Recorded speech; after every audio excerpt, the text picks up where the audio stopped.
बिस्मिल्लाहिर रहमानिर रहीम अल्हम्दुलिल्लाहि रब्बिल आलमीन वस्सलातु वस्सलामु अला सय्यिदिल मुरसलीन नबियिना मुहम्मद व अला आलिहि व सहबिहि अजमाइन अम्मा बाद फ़अऊज़ु बिल्लाहि मिनश शैतानिर रजीम कुल कुल्लुन यअमलु अला शाकिलतिहि व फरब्बुकुम अअलमु बिमन हुवा अहदा सबीला। আল্লাহ পাক রব্বুল আলামিনের যাবতীয় প্রশংসা যে আল্লাহ পাক রব্বুল আলামিন সবকিছুর মালিক।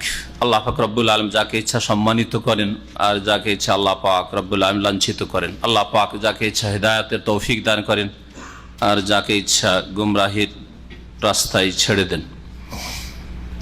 সালাত এবং সালাম নাযিল করেন মুহাম্মদ রাসূলুল্লাহ সাল্লাল্লাহু আলাইহি সাল্লামের উপর, যাকে আল্লাহ পাক রব্বুল আলামিন সবচেয়ে বেশি সফলতা দান করেছেন এবং সফলতার পূর্বেই তাকে আল্লাহ পাক ভবিষ্যৎবাণী করে সুসংবাদও দিয়েছেন। আমাদের তাফসির হচ্ছে সূরাতুল ইসরা বা সূরা বনী ইসরাইল থেকে। আজকে ইনশাআল্লাহ তাআলা আমরা শেষ করব। আয়াত নম্বর 84 থেকে তাফসির হবে। তার আগের কয়েকটি আয়াতে আল্লাহ পাক রব্বুল আলামিন রাসূলুল্লাহ সাল্লাল্লাহু আলাইহি ওয়াসাল্লামকে সুসংবাদ দিয়েছেন। একটি সুসংবাদ ছিল যে আয়াতগুলি তাফসির আমরা করেছি। সুসংবাদ ছিল যে তুমি তাহাজ্জুদ আদায় করো, তাহলে তোমাকে আল্লাহ পাক প্রশংসিত স্থানে মাকামে মাহমুদে পৌঁছিয়ে দেবেন। আল্লাহ পাক ওয়াদা করেছেন যে হে নবী মুহাম্মদ সাল্লাল্লাহু আলাইহি ওয়াসাল্লাম, আর সূরা হচ্ছে মক্কি সূরা। নবী সাল্লাল্লাহু আলাইহি ওয়াসাল্লাম অত্যন্ত দুর্বল, অসহায়, মজলুম, নির্যাতিত, হেউ কাফের মুশরিক নেতাদের সামনে। সে সামনে আল্লাহ পাক তাকে ভবিষ্যৎবাণী করে সবচাইতে বড় সম্মানের স্থানে, প্রশংসিত স্থানে মাকামে মাহমুদে পৌঁছাবেন এই ওয়াদা করছেন। এর চাইতে বড় সুসংবাদ আর কি হতে পারে? আল্লাহ পাক রব্বুল আলামিন তারপরে সুসংবাদ দিচ্ছেন আয়াত নম্বর 80-তে। তাতে রয়েছে ওয়াকুর রব্বে আদখিলনি মুদখালা সিদক ওয়া আখরিজনি মুখরাজা সিদক ওয়াজআলনি মিন লাদুনকা সুলতানান নাসিরা। আল্লাহ পাক এখানে সুসংবাদ দিয়েছেন নবী করিম সাল্লাল্লাহু আলাইহি ওয়াসাল্লামের হিজরতের, যে আর জুলম বেশি দিন মক্কায় তোমার ওপর, তোমার সাথী সঙ্গী সাহাবায়ে কেরাম রাদিয়াল্লাহু আনহুমের ওপর থাকবে না। জুলমের অবসান ঘটবে। তোমাকে এখন এখান থেকে হিজরত করতে হবে মদিনার উদ্দেশ্যে। আল্লাহ পাক বলছেন যে হে নবী তুমি এই দোয়া করো, তার মানে শীঘ্রই তোমাকে এখান থেকে সহি সালামত আমি বের করে নেব। তোমাকে এরা বের করে দেবে না, আমি বের করে নেব। আমার নির্দেশে তুমি হিজরত করবে আর সহি সালামত নিরাপদ সসম্মানে তুমি মদিনা মুনাওয়ারায় প্রবেশ করবে। অকুর রব্বে আদখিলনি মুদখাল, আদখিল আমাকে প্রবেশ করাও। হে নবী তুমি দোয়া করো, আল্লাহ পাক শিখাচ্ছেন। রব্বে আদখিলনি, হে আমার প্রতিপালক, আদখিলনি আমাকে দাখিল করো, প্রবেশ করো। মুদখালা সিদক মানে সসম্মানে প্রবেশ করাও। মদিনায় আমি প্রবেশ করব সম্মানের সাথে, ইজ্জতের সাথে প্রবেশ করাও। ও আখরিজনি, আর আমাকে বের করো মক্কা হতে, মুখরাজা সিদক সসম্মানে। আল্লাহ পাক রব্বুল সসম্মানে বড় ইজ্জতের সাথে তাকে পৌঁছে দিলেন সহি সালামত মদিনায়। সসম্মানে প্রবেশ করলেন মদিনায়, সসম্মানে বেরোলেন মক্কাতুল মুকাররমা থেকে। এই ছিল সুসংবাদ দ্বিতীয়। তৃতীয় সুসংবাদ রয়েছে তারপরে আয়াত নম্বর 81-তে। ওয়াকুল জা আল হক, হে নবী এ কথাও বলো সত্য এসে গেছে। দ্বীন ইসলাম সত্য, কোরআন কারীম সত্য, আল্লাহ পাকের নাযিলকৃত বিধান সত্য এসে গেছে। মুহাম্মদ রাসূলুল্লাহ সাল্লাল্লাহু আলাইহি ওয়াসাল্লামের রিসালাত সত্য, তিনি শেষ রাসূল, সারা বিশ্বের সমস্ত মানুষের জন্য সত্য আগত হয়েছে। ওয়া জাহাকাল বাতিল, বাতিল বিলুপ্ত হবে। জাহাকা বাতিল বিলুপ্ত হয়েছে মানে হবে, এখনো হয়নি। মক্কায় সূরা নাযিল হচ্ছে, আয়াত নাযিল হচ্ছে, সূরা বনী ইসরাঈল মক্কায় নাযিল হচ্ছে, এখনো বাতিল ধূলিসাৎ হয়নি, বিলুপ্ত হয়নি। কিন্তু আল্লাহ বলছেন ওয়া জাহাকাল বাতিল, অতীতকাল দিয়ে বাতিল বিলুপ্ত হবেই হবে। যেমন অতীতের কোন ঘটে যাওয়া ঘটনা সত্য, এতে সামান্যতম কোনো সন্দেহ নেই, চোখের সামনে ঘটেছে আপনার। ওই রকমই ভবিষ্যতে মাত্র কয়েক বছরের মধ্যে বাতিল নিশ্চিহ্ন হয়ে যাবে, বিলুপ্ত হয়ে যাবে। মক্কা বিজয়ের সুসংবাদ রয়েছে। এই আয়াতে তাফসীরকাররা বলছেন আয়াত নম্বর 81-তে ওয়াকুল জা আল হক ওয়া জাহাকাল বাতিল ইন্নাল বাতিলা কানা যাহুকা, নিশ্চয় বাতিল বিলুপ্ত হওয়ারই বস্তু, চিরকাল থাকার জন্য আসে নাই। মিথ্যা অবশ্যই ধ্বংস হবে, মিথ্যার সর্বনাশ হবে, মানুষের তৈরি করা মতবাদ ধ্বংস হবে। ফেরাউন বাতিলপন্থী ধ্বংস হয়েছে। হক মুসা আলাইহিস সালামের প্রতি নাজিলকৃত কিতাব বিজয়ী হয়েছে। আল্লাহ পাকের এটা হচ্ছে যুগে যুগে নীতিমালা। নবী করিম সাল্লাল্লাহু আলাইহি ওয়াসাল্লামকে এই আয়াতে সুসংবাদ হয়েছে মক্কা বিজয়ের। মক্কা বিজয়, এখন তো হিজরতই হয়নি, হিজরতের আগে নাযিল হচ্ছে এই আয়াতগুলি। হিজরতের পরে 8 বছর পরে মক্কা বিজয় হচ্ছে। রাসূলুল্লাহ সাল্লাল্লাহু আলাইহি ওয়াসাল্লাম বিজয়ী হয়ে মক্কায় প্রবেশ করছেন আর সবকে সাধারণ ক্ষমা করে দিচ্ছেন।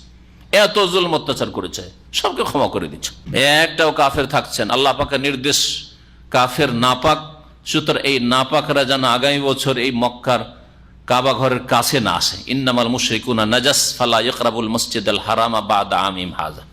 ইন্নামাল মুশরিকুনা নাজাস, মুশরিক হচ্ছে নাপাক, অপবিত্র, এদের ভিতর শিরক কুফরিতে নাপাক হয়ে রয়েছে। ফালা ইয়াকরাবুল মসজিদাল হারাম, সুতরাং মসজিদ হারামের কাছে যেন না আসে, হারামের বর্ডারের ভিতরে যেন না আসে, বাদা আমিম হাযা, এই বছরের পরে। কিভাবে আল্লাহ পাক সম্মানিত করছেন? আল্লাহ পাক যাকে ইচ্ছা সম্মানিত করেন, অত ইজ্জমান তাশা, যাকে ইচ্ছা আল্লাহ পাক অপদস্থ লাঞ্ছিত, অত জিল্লমান তাশা বিয়াদিকাল খাইর। আল্লাহ তোমার হাতে সার্বিক কল্যাণ। আল্লাহ পাক উম্মতে মুসলিমাকে সম্মানিত করো, কোরআন সুন্নাহর অনুসারীদেরকে আল্লাহ পাক সম্মানিত করো, কোরআন সুন্নাহর দিকে আহ্বানকারীদেরকে আল্লাহ পাক সম্মানিত করো। আল্লাহ পাক তোমার দিনের খাদেমদেরকে আল্লাহ পাক রব্বুল আলামিন তুমি ইজ্জত দান করো। আল্লাহ পাক রব্বুল আলামিন তোমার দিনের শত্রু, তোমার বিধানের শত্রু, তোমার রাসূলের আদর্শের শত্রু যারা যারা বিদাতের মিত্র, শিরকের মিত্র, আল্লাহ পাক তাদেরকে অপদস্থ কর। এই ছিল সুসংবাদ। তারপরে কোরআনে কারীমে শিফা রয়েছে, আরোগ্য রয়েছে। এই বিষয়টি আল্লাহ পাক উল্লেখ করেছেন, যা তাফসীর করেছি।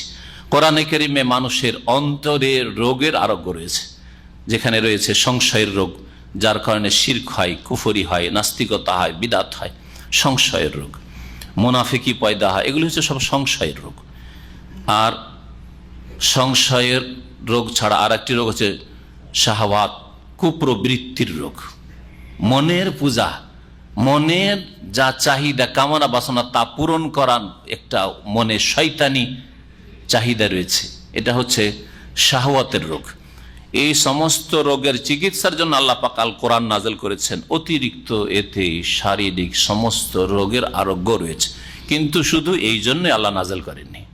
আসলে নাযিল করেছেন অন্তরকে সমস্ত রকমের পাপ থেকে, সমস্ত রকমের সংশয় থেকে, সমস্ত রকমের কুফরি থেকে, শিরক থেকে, আর কুসংস্কার থেকে মুক্ত করার জন্য। হিংসা, বিদ্বেষ, শত্রুতা, কলহ, মনে যেসব আরো এইরকম একজন মানুষের আরেকজন মানুষ সম্পর্কে যত খারাপই থাকতে পারে, সমস্ত কিছু থেকে চিকিৎসা রয়েছে কোরআনে কারীমে শিফা।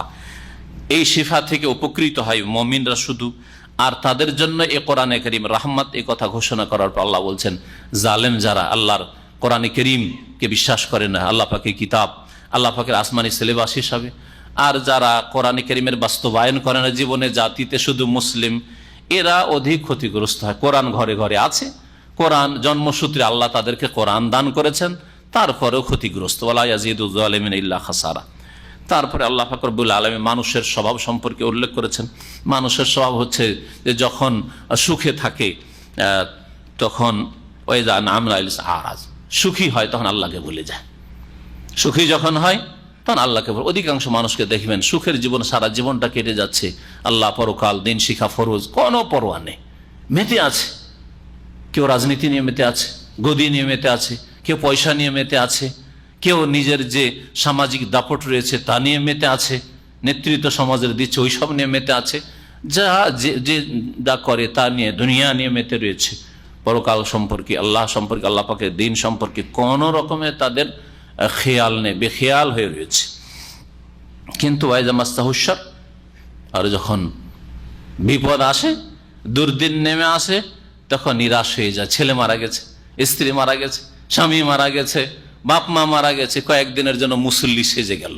এই সেদিন মুসলিমরা এতদিন ধরে আল্লাহ থেকে, আল্লাহর দিন থেকে, নামাজ থেকে গাফেল হয়েছিল। এই বিষয়গুলি, এগুলি হচ্ছে মানুষের বদ স্বভাব। আল্লাহ পাক রব্বুল আলামিনের যারা খাঁটি মুমিন বান্দা, তারা সুখে হোক, দুঃখে হোক, শোকে হোক, সবসময় আল্লাহ পাকের সাথে সম্পর্ককে মজবুত করার জন্য সচেষ্ট হবে, যথাসাধ্য মেহনত পরিশ্রম করবে আল্লাহর সাথে সম্পর্ককে গাঢ় করার জন্য। আল্লাহ পাক তারপরে ইরশাদ করছেন, যেখান থেকে আমাদের আজকের তাফসীর আসল শুরু হবে, কুল, হে নবী, আরো জানিয়ে দাও মানুষকে, এই কাফের মুশরিকদেরকে জানিয়ে দাও, মক্কায় নাযিল হচ্ছে, জানিয়ে দাও, কুল্লু ইয়ামালু আলা শাকিল, দেখো আমাদের ওপর জুলম অত্যাচার না করি যে যে তরিকা রীতিনীতির ওপর চলছো ঠিক আছে, কিন্তু আল্লাহ ভালো জানেন যে তোমরাই সঠিক পথে রয়েছে নাকি আমরা সঠিক পথে রয়েছি। কল্লু ইয়ামালু আলা শাকিলাতে, নবী জানিয়ে দাও যে প্রত্যেককে কর্ম করে, ইয়ামালু আলা শাকিলাতে, নিজ পন্থার ওপর বা নিজ রীতির ওপর, নিজের নিজের রীতিনীতির ওপর সবাই চলে। সবাই মনে করে যে আমি যেই তরিকার ওপর আছি, পদ্ধতির ওপর আছি, যেই পথে আছি সেটাই হয়তো ঠিক। বিশেষ করে ধর্মের নামে যে কাজগুলি হয়, ধর্মের নামে মূর্তি পূজা হইলেও মনে করে যে খুব ভালো কাজ করছি, ধর্মের নামে কবর মাজার পূজা হইলেই মনে করে বাপরে আমরাই তো আসলে অলিউল্লাহর সাথে মহব্বত করি, আর আমরাই তো আসলে হক আদায় করি। কারণ আল্লাহর অলির, আল্লাহর দোস্তদেরকে ভালোবাসলাম না তো কি? ভালোবাসা মানে পূজা করা? ভালোবাসা মানে আল্লাহর হক কেড়ে নিয়ে দিয়ে দেওয়া, সেজদা করা না। ভালোবাসা মানে আপনি ভালোবাসেন তো ওদের মতো আপনি চরিত্রবান হন, ওদের মতো আপনি ইবাদত বন্দেগীকারী হন, হ্যাঁ, ওদের মতো আপনি সৎকর্মশীল হয়ে যান, ওদের মতো আপনি আল্লাহওয়ালা হয়ে যান, আল্লাহর দিনের জন্য নিজেকে উৎসর্গ করেন, নিজের সময়কে উৎসর্গ করেন। আর ভালোবাসার মানে তো এই নয় যে আল্লাহর হক কেড়ে নিয়ে তাদেরকে দিয়ে দাও, সেজদা তাদেরকে দিয়ে দাও, রুকু তাদেরকে দিয়ে দাও, জবাই তাদেরকে দিয়ে দাও, আর মান্যত তাদেরকে দিয়ে, ইবাদত বন্দেগী ভাগাভাগি করে দাও, আল্লাহর হক তাদেরকে দিয়ে দাও, এই তো নয়। আল্লাহ পাক বলছেন যে ফারাব্বুকুম আলামু, জানিয়ে দাও যে তোমাদের প্রতিপালক যিনি আল্লাহ, তিনি সবচেয়ে বেশি জানেন। বেমান হুয়া আহদা সাবিলা, কে অধিক সঠিক পথ প্রাপ্ত, কে সবচেয়ে বেশি সঠিক পথের পথিক, সঠিক পথের সবচেয়ে বেশি কে পথিক, কে সঠিক পথের উপর আছে, আমি মুহাম্মদ সাল্লাল্লাহু আলাইহি সাল্লাম আর আমার সাথী সঙ্গীরা, নাকি এই কুরাইশরা যে তাদের 360টি মূর্তির ধর্মের ওপর রয়েছে, তারা সঠিক পথে রয়েছে? আল্লাহই ভালো জানেন। সবাই নিজ নিজ কাজ করে যাচ্ছ, আর মানবে না, যদি না মানবে ঠিক আছে, আল্লাহ পাক ভালো জানেন যে কে হক পথে আছে। আল্লাহ চূড়ান্ত ফয়সালা শিগগির করবেন। তারপরে যে আয়াত রয়েছে তাতে রূহ আত্মার কথা রয়েছে। মক্কার মুশরিকরা যেহেতু তাদের থেকে সিনিয়র মনে করতো ইহুদিদেরকে, যারা মদিনায় বসবাস করত, ইহুদিরা যেহেতু ধর্মীয় কিছু জ্ঞান রাখতো, আর মক্কার মুশরিকরা মূর্তি পূজা করে, ধর্মের কোনো জ্ঞান নেই। যেমন হিন্দু সমাজের লোকেরা কিছুই জানে না ধর্ম সম্পর্কে, জিজ্ঞেস করে ধর্ম কি? ধর্মকে বাপ দাদা যেটা করেছে ওইটার নাম ধর্ম। ধর্ম যে কোনো গ্রন্থ থেকে জানবে না, কিছু নেই। কিন্তু যারা আহলে কিতাব তুলনামূলক কিছু জ্ঞান রাখে, যদিও বিকৃত জ্ঞান তাদের কাছে, ভ্রান্ত জ্ঞান রয়েছে, কিন্তু কিছু জ্ঞান রাখে, নলেজ রাখে। তো ইহুদিরা যারা মক্কার মুশরিক তাদের তুলনায় কিছু জ্ঞান রাখতো, তো কিছু প্রশ্ন জানার জন্য মক্কার মুশরিকেরা কয়েকজন লোককে পাঠাইলো, কয়েকজন লোক নেতা লোকদেরকে পাঠাইলো যে যাও গিয়ে মদিনা গিয়ে ইহুদিদের কাছ থেকে কিছু প্রশ্ন শিখে এসো। এমন এমন প্রশ্ন শিখেছো যে ওই প্রশ্নগুলো যদি মোহাম্মদকে করা যায় সাল্লাল্লাহু আলাইহি ওয়াসাল্লাম, তো প্রশ্নগুলো উত্তর দিতে পারবে না। আর উত্তর যদি না দিতে পারে তাহলে তাকে আরো বেশি হেও করবো আমরা। তখন তুমি আমার উত্তর দিতে পারো না বলে আল্লাহর নবী আর রসুল হয়ে এসছো, কোন কথা? হ্যাঁ, তো ইহুদিরা তাদেরকে 3টা প্রশ্ন শিখিয়ে দিয়েছিল। আসহাবে কাহাফ, সূরা কাহাফে যাদের কথা রয়েছে, আম হাসিবতা আন্না আসহাবাল কাহফি ওয়া রাকিমে কানু মিন আয়াতিনা আজাবা, গুহায় যে বেশ কিছু যুবকরা ঢুকে পড়েছিল আর কয়েকশো বছর শুয়ে থেকে গেছিল, আর ওখানেই তারা মারা গেছে, আর ওখানেই তাদের কবর হয়ে গেছে। ওদের ঘটনাটা যে প্রাচীন যুগে ঘটেছিল কয়েকশো বছর আগে, ওটা কি? এই প্রশ্ন করবে। ইহুদিরা জানতো যে মুহাম্মদ সাল্লাল্লাহু আলাইহি ওয়াসাল্লামের কাছে তো তাওরাত ইনজিলের জ্ঞান নেই, ও তো জন্মেছে মক্কায়, তাওরাত ইনজিল সম্পর্কে কিছু জানে না, আগের কিতাব সম্পর্কে কোনো জ্ঞান নেই। তাহলে যদি নবী না হয়তো বলতে পারবে না, কোত্থেকে জানবে এই ঘটনা? এই ঘটনা তো আমরা জানি, শুধু যাদের কাছে কিতাবের তাওরাত ইনজিলের জ্ঞান আছে, বাইবেলের জ্ঞান আছে, তারা জানি। এই প্রশ্ন করবে। আর একটা প্রশ্ন করবে জুলকারনাইন সম্পর্কে। এক বড় শক্তিশালী রাজা ছিল যে ছিল জুলকারনাইন। এই জুলকারনাইন পূর্ব থেকে পশ্চিম, পূর্ব দিকে ভ্রমণ করেছে, আর শুধু ভ্রমণ না, বিজয় লাভ করতে করতে একেবারে পূর্বে যত দূর পর্যন্ত মানুষ সেই যুগে বসবাস করতে পৌঁছে গেছে। আবার পশ্চিম দিকে সফর করেছে, পশ্চিম দিকে গিয়ে যত দূর মানুষ বসবাস করে আটলান্টিক পর্যন্ত পৌঁছে গেছে। উত্তর দিকে সফর করেছে, আর পৌঁছে গেছে সেই ইয়াজুজ মাজুজের এলাকা পর্যন্ত। দক্ষিণ দিকের সফরের কথা বলা হয়নি, হয়েছে কি তফসিরে বলেছে, কারণ দক্ষিণ দিকে সাগর, আর মানুষ বসবাস করে না। তো মানুষ যেখানে বসবাস করে সেখানে আবার কি জন্য যাবে? বিজয় লাভ করা যাবে যে এলাকায় মানুষ বসবাস করে। এই জুলকারনাইন একজন রাজা ছিল, খুব প্রভাবশালী, বড় শক্তিশালী রাজা। ওই রাজার ঘটনা কি একটু মোহাম্মদকে তোমরা জিজ্ঞেস করবে, যদি নবী হয় জবাব দিতে পারবে। আর জিজ্ঞাসা করবে আত্মা সম্পর্কে, রূহ সম্পর্কে। 3টা প্রশ্ন করবে, যদি দুটোর উত্তর দিতে পারে তাহলে জানবে যে নবী সে। দুটোর যদি উত্তর দিতে পারে তাহলে নবী। তাফসীর কিতাবাদিতে এইভাবে লেখা হয়েছে। রাসূলুল্লাহ সাল্লাল্লাহু আলাইহি ওয়াসাল্লাম এর উপর আয়াত নাযিল হলো আসহাবে কাহাফ, গুহার যুবকদের সম্পর্কে সূরা কাহাফে আলোচনা, তাফসীর আমাদের হয়ে গেছে। যুলকারনাইন সম্পর্কে তাও কোন সূরায় রয়েছে? সূরা কাহাফে রয়েছে। ওয়াসআলুনাকা আন যিল কারনাইন, হে নবী তোমাকে এরা জিজ্ঞেস করে যুলকারনাইন সম্পর্কে, তোমাকে শোনাচ্ছে যুলকারনাইনের ঘটনা হচ্ছে, আল্লাহ পাক শুনিয়ে দিয়েছেন। তারও তাফসীর শেষ হয়ে গেছে আমাদের। এখানে সূরা বনী ইসরাঈল 3য় প্রশ্নের উত্তর রয়েছে ওয়াসআলুনাকা আনির রূহ, হে নবী তোমাকে এই মুশরিকরা, কুরাইশরা, মক্কার মুশরিকরা জিজ্ঞেস করে রূহ সম্পর্কে, আত্মা সম্পর্কে। কুলির রূহ মিন আমরি রাব্বি, হে নবী তুমি বলে দাও যে রূহ হচ্ছে, আত্মা হচ্ছে আমার প্রতিপালকের নির্দেশের অন্তর্ভুক্ত। আমার প্রতিপালকের যেসব আদেশ রয়েছে সেসব আদেশের একটি আদেশ হচ্ছে রূহ। আল্লাহ পাকের নির্দেশে আত্মা আসে শরীরে। মায়ের পেটে যখন বাচ্চা 120 দিনের হয় তখন তাতে আত্মা চলে আসে, আল্লাহ পাকের নির্দেশ। কোন রূহ আসো, আসে। আর যখন আল্লাহ কাউকে মওত দিতে চান, মৃত্যু দান করতে চান, তখন আল্লাহ বলেন যে এই আত্মা বেরিয়ে আসো, বেরিয়ে যায়। বসে আছে, বসে থাকতে থাকতে ঢলে পড়ে গেল, শুয়ে আছে, শুয়ে থাকতে আর কথা বলেন না, শেষ হয়ে গেল। বুঝতে পারে না কেমন আত্মা ছিল, আর আবার বেরিয়ে গেল, কোনখান দিয়ে বেরিয়ে গেল কিছু টের পাচ্ছেন? কিছুই টের পাচ্ছেন না। আল্লাহ পাক রব্বুল আলামিন দুটো প্রশ্নের উত্তর তো দিয়েছেন, ওই গুহার যুবকদের সম্পর্কে আর যুলকারনাইন সম্পর্কে। কিন্তু রূহ সম্পর্কে মানুষের সীমিত জ্ঞান দিয়ে এই বিষয়, সূক্ষ্ম বিষয়টি উপলব্ধি করা অসম্ভব, যার ফলে আল্লাহ পাক এই বিষয়টিকে গুটিয়ে রেখে দিয়েছেন। বলছেন যে এটা হচ্ছে আল্লাহ পাকের নির্দেশ। আল্লাহ পাকের নির্দেশ যেসব রয়েছে তার একটি এটি।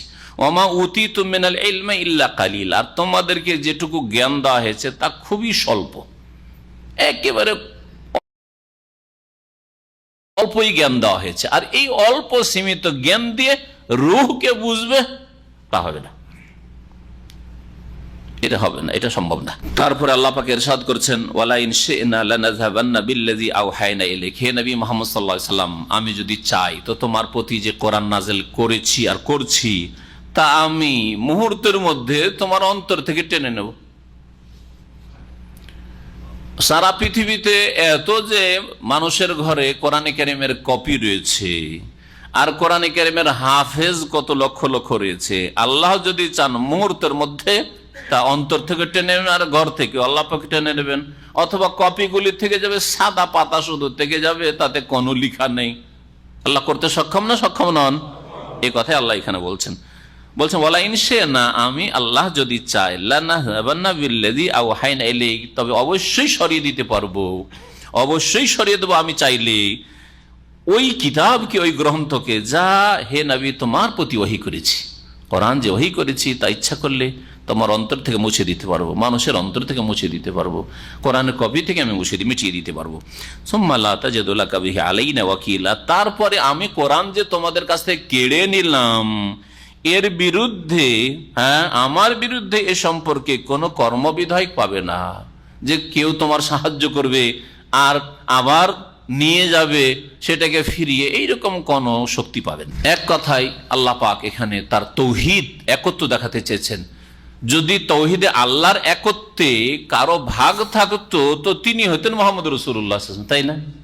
আল্লাহ যদি কাকে ভাগাভাগি করতেন যে তার একত্বে, তাহলে নবীকে কিছু ভাগ দিতেন। সবচেয়ে শ্রেষ্ঠ মানুষ তিনি, সবচেয়ে শ্রেষ্ঠ ব্যক্তি, আল্লাহ পাকের মখলুক তিনি। তাহলে নবীকেই যখন আল্লাহ পাক ভাগ দেননি, আমি যদি তোমার কাছ থেকে কোরআনটা কেড়ে নি, সরিয়ে নি, তো কোনো শক্তি নেই যে তোমার ফিরিয়ে দিতে পারে বা তুমি ফিরিয়ে নিতে পারো। তাহলে তারপরে আবার কার জন্য রুকু, আর কার জন্য সিজদা, আর কার জন্য পূজা? আল্লাহ ছাড়া।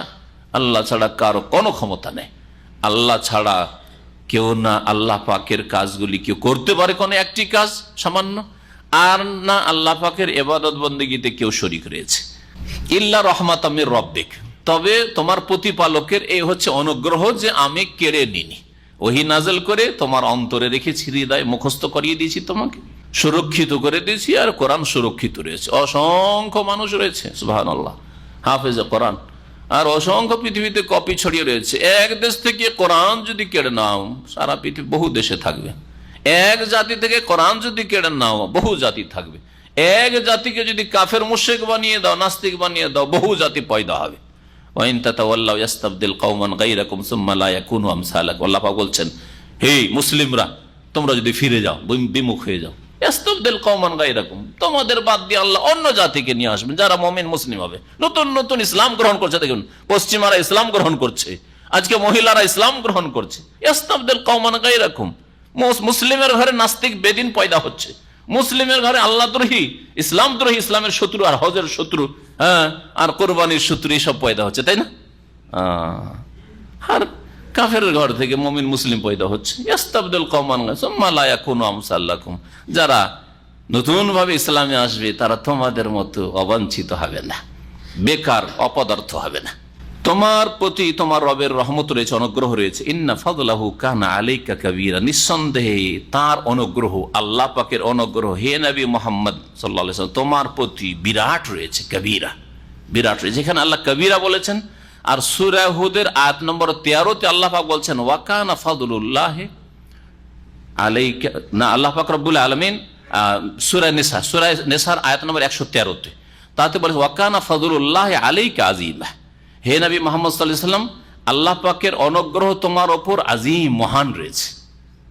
আল্লাহ পাকের সবচেয়ে বড় ফজল, অনুগ্রহ মুহাম্মদ সাল্লাল্লাহু আলাইহি সাল্লামের উপর রয়েছে। এই কথা আল্লাহ পাক একাধিক আয়াতে বলেছে। এখানে কবীরা বলেছেন আর সূরা নিসা আযীমা বলেছেন। তারপরে মহান আল্লাহ কোরআন কারীম সম্পর্কে চ্যালেঞ্জ করছেন ওই সব মানুষকে যারা কোরআনে কারীমকে অস্বীকার করে, কোরআনে কারীম কি আল্লাহর বাণী বলে স্বীকার করতে চায় না, কোরআনে কারীম কি আসমানি সিলেবাস, আল্লাহর নাযিলকৃত বিধান হিসাবে জীবনের সমস্ত ক্ষেত্রে স্বীকার করতে চায় না, মানতে চায় না। ওই সব আরব মুশরিকদেরকে প্রথম আল্লাহ পাক চ্যালেঞ্জ করেছেন, যাদের মাতৃভাষা আরবি ছিল আর যারা কাব্য রচনা করত, আর সেই যুগে তাদের আরবি সাহিত্যে বড় বড় পণ্ডিতরা ছিল। আরবি সাহিত্য যত উন্নতি করেছিল, আরবি আদব সাহিত্য যত উন্নতি করেছিল মুহাম্মদ রাসূলুল্লাহ সাল্লাল্লাহু আলাইহি ওয়াসাল্লামের জামানায়, যখন কোরআন নাযিল হচ্ছিল সেই সময়, আজকেও এত উন্নত আরবি সাহিত্য না।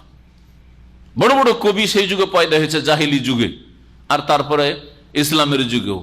সেই সময় আল্লাহ পাক চ্যালেঞ্জ করেছেন যে কোরআনকে যদি আল্লাহ পাকের বাণী বলে বিশ্বাস না করো, বলে মোহাম্মদ রচনা করে নিয়ে আসছে, মোহাম্মদ কবি, অথবা মোহাম্মদের কাছে কোনো গণক নিয়ে আসছে, হ্যাঁ, মোহাম্মদকে কেউ শিখিয়ে দিচ্ছে, এই মোহাম্মদের তৈরি করা কথা, এইসব কথা যদি বলো তাহলে তোমাদেরকে চ্যালেঞ্জ করলাম যে কোরআনে কারীমের মতো একটি কোরআন নিয়ে আসো।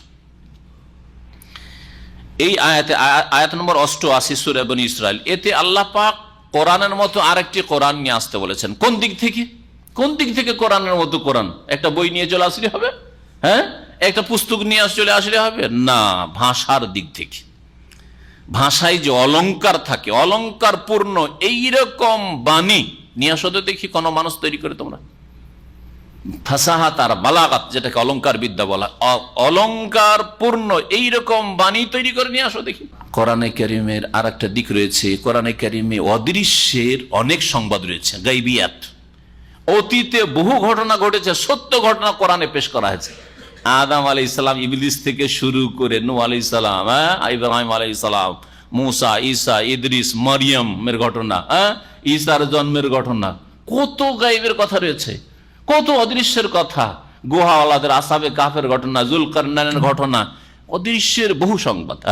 যেসব জাতির পতন হয়েছে, হুদ আলাইহিস সালামের জাতি ধ্বংস হয়েছে, লূত আলাইহিস সালামের জাতি ধ্বংস হয়েছে, মৃত সাগর, হ্যাঁ, তাদের এলাকা ছিল।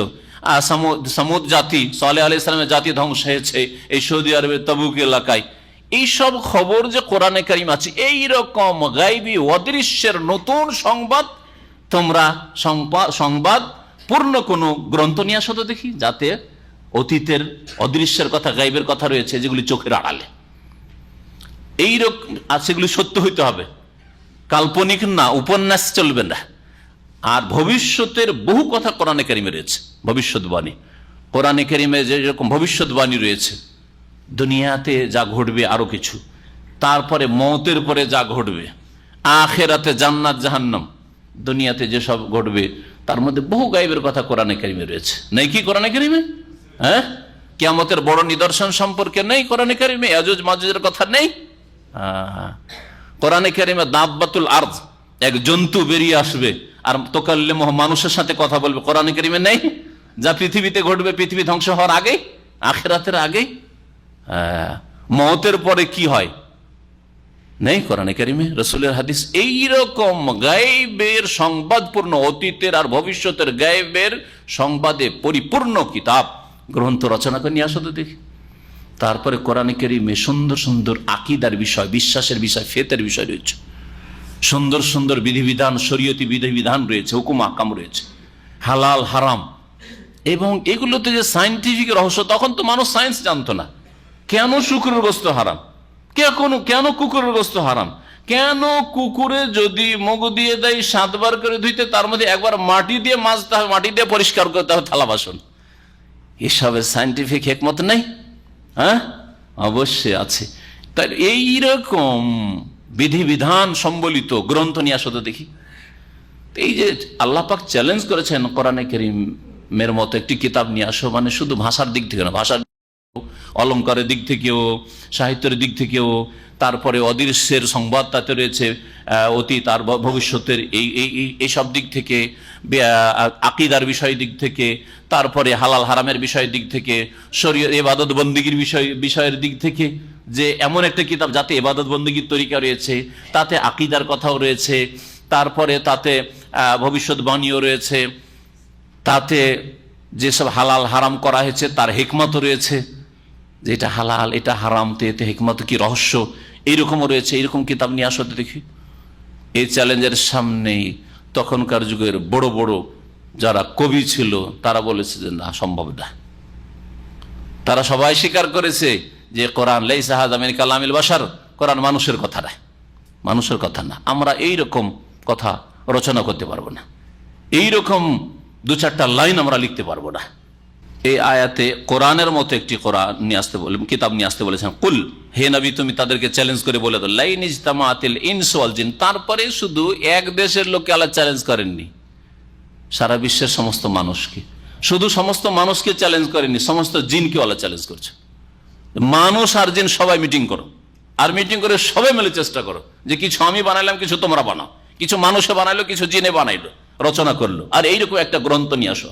আর কোরআনের মতো সেই অলঙ্কারপূর্ণ আর ওই রকমই যেসব গুণগুলি বললাম কোরআনে কারিমে রয়েছে, কিছুই বললাম, কিছু সামান্য বললাম, এছাড়া বহু গুণ কোরআনে কারিমে রয়েছে, এইরকম গুণ আর বৈশিষ্ট্য সম্পন্ন কিতাব রচনা করে নিয়ে আসো। লাইন ইজতামাআতিল ইনসু ওয়াল জিন, যদি মানুষ এবং জিন একত্রিত হয়ে যায়, আলা এই বিষয়ের জন্য, ইয়াতু বিমিসলি হাযাল কোরআন, যে এইরকম ধরনের একটি কোরআন নিয়ে আসবে, বিমিসলি হাযাল, এই কোরআনের মতো একটি কিতাব নিয়ে আসবে, গ্রন্থ নিয়ে আসবে। লা ইয়াতুনা বিমিসলি, আল্লাহ বলছেন যে এই ধরনের গ্রন্থ কিতাব কখনো নিয়ে আসতে পারবে না। লা ইয়াতুনা বিমিসলি, এই রকমের কোন কিতাব নিয়ে কখনো আসতে পারবে না। ওয়ালাউ কানা বাযুহুম লিবাযিন যাহিরা, যদিও তাদের একে অপরের জন্য সহায়ক হয়, সাহায্যকারী হয়। সারা বিশ্বের সমস্ত মানুষ একে অপরের সাহায্য করে, দুনিয়ার কোন কাজে একজন অপরজনের সবাই সাহায্য করে হয় না। কোন একটা দল করেন যতই হকের ওপর, কখনো সবাই সাহায্য করবে না। কোন একটা দিনের কাজ করেন, একবারে খালেস দাওয়াতের কাজ, কোরআন সুন্নাহর কাজ করছে, সবাই সাহায্য করবে? বরং যত হক হবে তত বেশি বিরোধী হবে। যত সত্য কথা বলবেন, যত হকের কথা বলবেন, তত বেশি বিরোধী হবে, বিরোধীদের সংখ্যা বাড়বে। আর যদি বিরোধী না থাকে তো জানবেন যে আপনি বাতিল, হকের উপরে না। কারো যদি বিরোধী না থাকে তাহলে জানবেন যে আপনি বাতিলের উপর আছেন, বাতিলের সাথে সমঝোতা করেন, যার ফলে বলছে ওদের কোনো অসুবিধা নেই, আমাদেরটা চলছে, তোমাদেরটা চলছে, সব ঠিক, সবটাই ঠিক। এই সবটাই ঠিকের থিওরির উপরে যদি আমল করেন তাহলে সবাই দোস্ত হয়ে যাবে, যেটা আল্লাহ চান নাই। নবীর সবাই দোস্ত হয়নি, বন্ধু হয় না।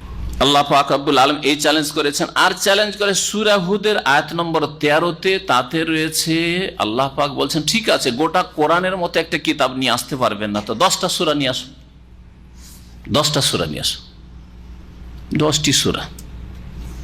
এই চ্যালেঞ্জের সামনেও দাঁড়াতে পারেনি, মোকাবেলা করতে পারেনি কাফের মুশরিকরা।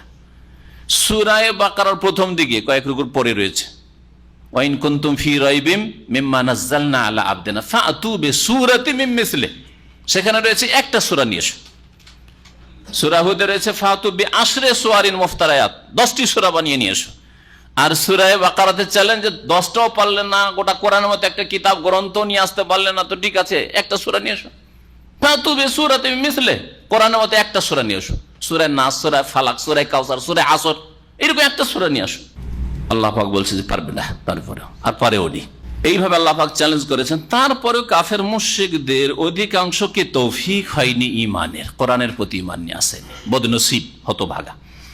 আল্লাহ পাক তারপরে ইরশাদ করছেন ওয়ালাকাদ সাররাফনা লিন-নাসি ফি হাযাল কুরআন মিন কুল্লি মাসাল, আর নিঃসন্দেহে আমি মানব জাতির উদ্দেশ্যে এই কোরআনে কারিমে বারবার করে বিস্তারিত আলোচনা করেছি। আল্লাহ পাক কোরআনে কারীমের বিধিবিধান, উপদেশগুলিকে বারবার করে বিভিন্নভাবে বর্ণনা করেছেন। এই জন্যই এর আগে এইরকম একটি আয়াত গত সপ্তাহে বা তার আগের সপ্তাহে তাফসিরে এসছে, বলেছি যে একটা ঘটনাকে আল্লাহ পাক এক জায়গায় শুধু বয়ান করেননি, বিভিন্ন জায়গায় বিভিন্ন সূরায়। আদম আলাইহিস সালামের ঘটনা বিভিন্ন জায়গায়, হ্যাঁ, মূসা আলাইহিস সালামের ঘটনা বিভিন্ন সূরায়, হ্যাঁ, ইব্রাহিম আলাইহিস সালামের ঘটনা বিভিন্ন সূরায়। এইভাবে ঘটনাবলীকে আল্লাহ বিভিন্ন জায়গায় নিয়ে এসেছেন। সাররাফনা মানে বিভিন্ন ভাবে বর্ণনা করা। মিন কুল্লি মাসাল, সব রকমের উপমা বা দৃষ্টান্ত আল্লাহ পাক বর্ণনা করেছেন। ফাআবা আকসারুন নাস, কিন্তু অধিকাংশ মানুষ অস্বীকার করেছে ইমান নিয়ে আসতে, বিশ্বাস করতে অস্বীকার করেছে কোরআনকে।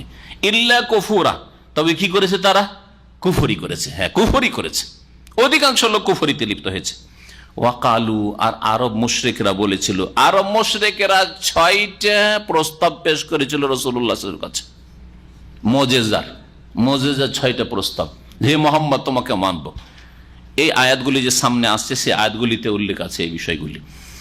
রাসূলুল্লাহ সাল্লাল্লাহু আলাইহি ওয়াসাল্লাম রাত্রে বাড়ির একদিন শুয়ে আছেন, আর আরব মুশরিকদের মক্কার কয়েকজন নেতা একত্রিত হয়েছে। আবু জাহাল, উতবা, শাইবা, আর তারপরে আরো যেসব বড় বড় নাজরুল হারিস, এই উকবা বিন আবি মুঈত, এই বড় বড় নেতাগুলি জমা হয়েছে সব কাবা ঘরের কাছে। আর তাদের 360টা মূর্তি সেখানে রাখা আছে। ডেকে পাঠাও, যাও মুহাম্মদকে ডেকে নিয়ে এসো। রাসূলুল্লাহ সাল্লাল্লাহু আলাইহি ওয়াসাল্লাম ভাবছেন, রাত্রে যখন এই বড় বড় নেতারা ডেকেছে, বড় আশা যে রাতের অন্ধকারে হতে পারে যে সত্যকে এরা মেনে নেবে, কালিমা পড়ে নেবে। লোকের সামনে হয়তো লজ্জা লাগছে, তো হতে পারে রাতের অন্ধকারে কালিমা পড়ে নেবে, ইসলাম কবুল করবে। খুশিতে দৌড় দিয়ে যাচ্ছেন রাসূলুল্লাহ সাল্লাল্লাহু আলাইহি ওয়াসাল্লাম রাতের অন্ধকারে। হ্যাঁ, ভয় নেই, জানের ভয় নেই। আর আমাদের মতো দুর্বল ইমানের মানুষ হলে, আরে রাতে, গভীর রাতে ডাকছে, তাও দুশ্মন ডাকছে, না যাবো না, পরের দিনে দেখা হবে, তাই না? রাসূলুল্লাহ রাতের অন্ধকারে চলে যাচ্ছেন। আল্লাহ হেফাজত, আল্লাহ ইয়াসিমুকা মিনান নাস, আল্লাহ পাক বলছেন নবীকে, আল্লাহ তোমার হেফাজত করে মানুষের অনিষ্ট থেকে। রাসূলুল্লাহ সাল্লাল্লাহু আলাইহি ওয়াসাল্লাম যাচ্ছেন বড় আশা নিয়ে যে হয়তো কালিমা পড়ে মুসলিম হবে। মুসলিম কি হবে? এই প্রস্তাবগুলি। ওয়াকালু, এই কাফের মুশরিকরা বলেছিল, লান নুমিনা লাকা, হে মুহাম্মদ তোমার প্রতি কখনো ঈমান নিয়ে আসবো না, বিশ্বাস করব না। তবে যদি এইগুলো আমাদের প্রস্তাব, এগুলো যদি করে দিতে পারো, আমাদের দাবি দাবা যদি পূরণ করো, 6টা দাবি আছে, 6টার একটা কমপক্ষে দেখাইতে হবে। কি? হাত্তা তাফজুরা লানা মিনাল আরদি ইয়ামবুয়া, যতক্ষণ পর্যন্ত আমাদের জন্য এই ভূমি থেকে ঝর্ণাধারা প্রবাহিত না করে দিবেন। দেখেন মক্কায় চারিদিকে পাথর আর পানির অভাব, কত দূর দূর থেকে মশকে করে পানি নিয়ে আসতে হচ্ছে, ঝর্ণা প্রবাহিত করে দেয়। একটা নহর, নদী চলুক, গঙ্গার মতো, পদ্মার মতো, যমুনার মতো, হ্যাঁ, আর সাইহন, জাইহন, ফোরাত, নীল, এইরকম একটা দরিয়া যদি বহিয়ে দিতে পারেন আপনি মক্কাতে, তাহলে আমরা ঈমান নিয়ে আসবো। আর কি বলছেন? আও তাকুনা লাকা জান্নাহ, অথবা আপনার একটা বাগান হোক, আপনি যখন নবী। আরে আমরা না হয় বাগানের মালিক হইলাম না, কিন্তু আপনি একটা বাগানের মালিক হন, মক্কায় একটা বিশাল বাগান করে দেন, আল্লাহ রাতারাতি একটা বাগান দিয়ে দিক আপনাকে। আর সেই বাগানটা হবে কিসের? মিন নাখিলিন ওয়া ইনাব, খেজুরের বাগান আর আঙ্গুরের বাগান। আঙ্গুরের জন্য আমাদের ওই তাইফে যেতে হচ্ছে, না ও তাইফে যাওয়ার দরকার নেই, আমরা মক্কাতে একটা বাগান চাই। আর সে বাগানের মালিক মোহাম্মদ তুমি হও, অসুবিধা নেই, তুমি মালিক। ফাতুফাজ্জিরাল আনহারা খিলালাহা তাফজিরা, শুধু বাগান না, বাগানের মাঝে মাঝে ফাঁকে ফাঁকে কি হইতে হবে? ঝর্ণা ধারা প্রবাহিত করতে হবে। ঝর্ণা, যেন বাগানের ভিতর দিয়ে ঝর্ণা থাকে, নহর প্রবাহিত, পানিও পাওয়া যায় বাগানের ভিতরে, খেলাম দেম আর পানিও পেয়ে গেলাম, একেবারে পরিষ্কার পরিচ্ছন্ন স্বচ্ছ পানি। কয়টা প্রস্তাব হলো? দুইটা হয়েছে। আউতুসকেতাসমা, অথবা আপনি এক কাজ করেন, আকাশকে টুকরো টুকরো করে আমাদের মাথার উপর ফেলে দেন দেখি, বৃষ্টি বর্ষণের মতো করে আকাশকে ফেলে দেন দেখি।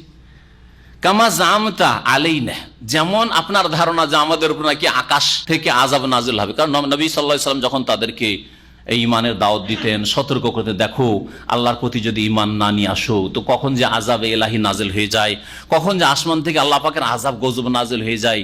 দেখো আল্লাহ পাক রব্বুল তোমাদের আশেপাশে সামুদ সম্প্রদায়কে ধ্বংস করেছেন, আদ সম্প্রদায়কে ঘূর্ণিঝড় দিয়ে ধ্বংস করেছেন, লূত আলাইহিস সালামের জাতি ওই সমকামী চরিত্রহীন জাতি, নোংরা জাতিকে আল্লাহ পাক ধ্বংস করেছেন, তোমাদের উপর কখন আযাব চলে আসতে পারে।